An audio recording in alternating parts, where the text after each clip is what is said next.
One thing that I've noticed greatly over the years of really looking into resistance is that, as I was mentioning earlier, if we resist resistance, then it just layers that resistance. If there's some sort of acceptance of resistance, then now we have a different relationship that brings new possibility. And so you might even sense in yourself a kind of instinct to be present with resistance because, if you poke at it too much or push it or pry it too much, then it just doubles down and often entrenches itself further. But if there's a kind of capacity to allow resistance with this, with the sense that of course it's present, it's one of the, this push and pull and back and forth is essential in all of life, and sometimes it goes on overdrive.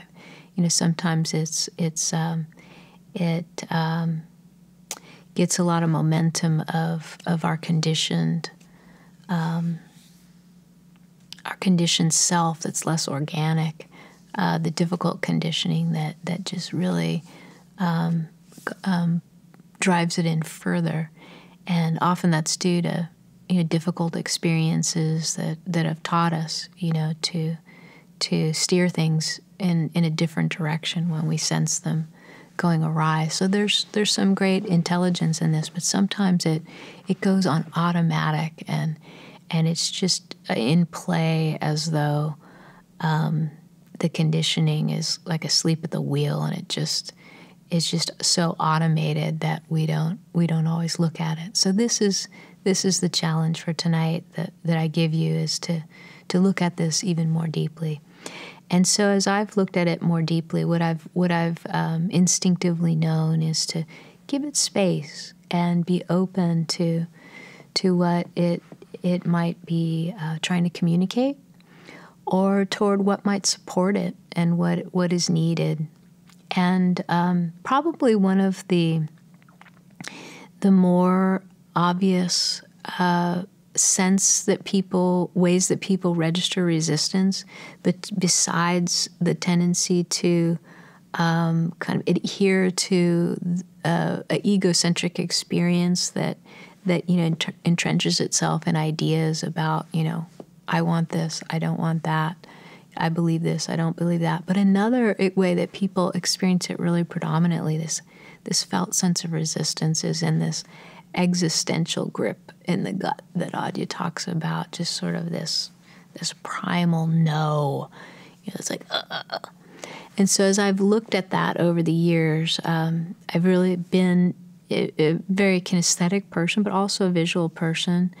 If you're auditory, you might hear that sense of no. But I've really just looked at that sense of the grip in the gut. And, normally the way we're often taught growing up to look at something is to look at it in order to get answers, or in order to get in order to direct our experience towards some sort of resolution or solving. But resistance can pick up on it. It's though it sniffs that out, like if it feels any kind of agenda to be fixed or solved or to be rooted out and be gotten rid of, or it just entrenches further often, or at least it doesn't tend to shift. But there's that kind of seeing. They talk about it even in physics, that whatever we look at moves. It shifts, it changes. And but what I've been interested in over the years is, what is the quality of that looking when we're looking at resistance that may begin to transform it. And so there's a kind of looking at or of resistance that feels like a fist or a break in your gut. There's a quality of looking that is a true being with. And I think of this quality of being with as an incredibly healing thing. And I've also looked at, and maybe some of you have really looked at this too, like, what is it that heals? And there seems to be a way that maybe what I'm about to say isn't all-inclusive. Maybe it is, who knows? But there's a way that when we're truly with something, it is an amazingly significant thing. So,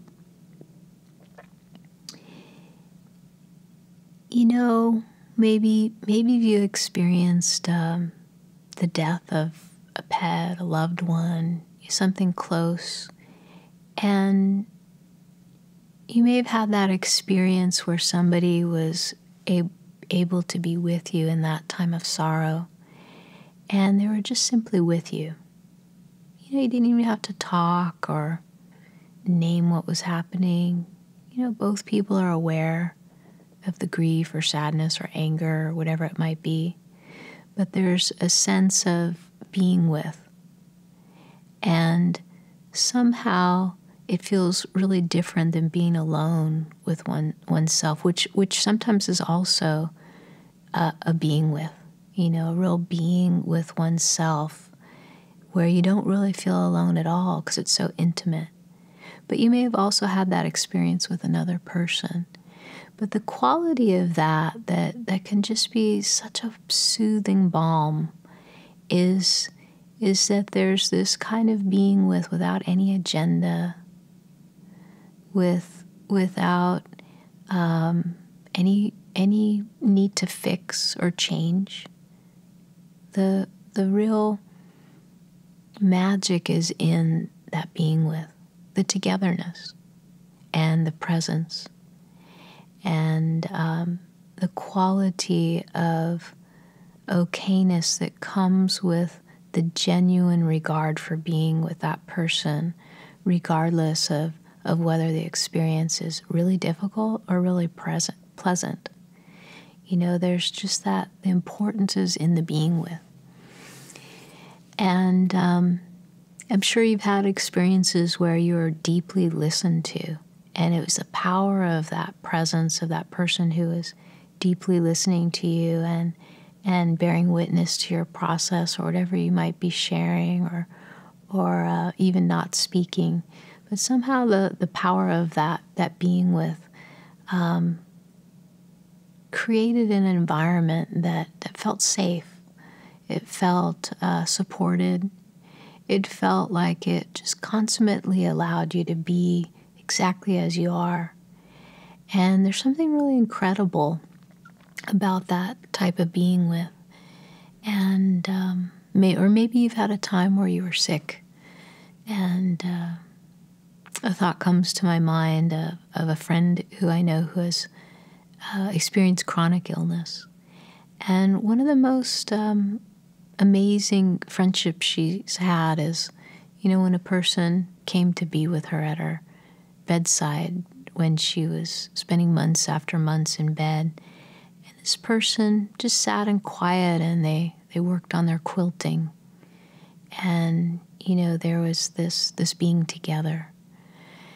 And so this being together can be of great support, whether somebody's speaking their mind and sharing what's happening for them, whether it's difficult or joyous. But there's also that being with that feels, perhaps it's in quiet, where it may even support a deeper feeling that is beyond words or description, or it may be something more physical, a kind of pain, and that being with is just can make all the difference in the world.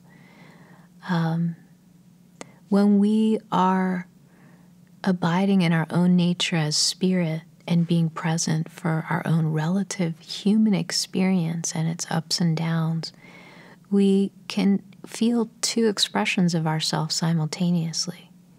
We may feel a sense of our nature as spirit that is untouched by the difficulty, that may even take on dimension over time, where that sense of spirit conveys a kind of presence or okayness or allowance that makes all the difference in the world in moments of difficulty.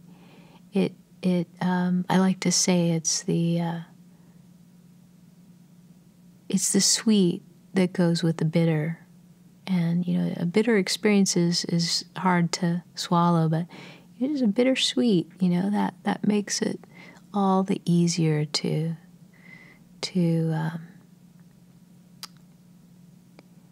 meet and live through.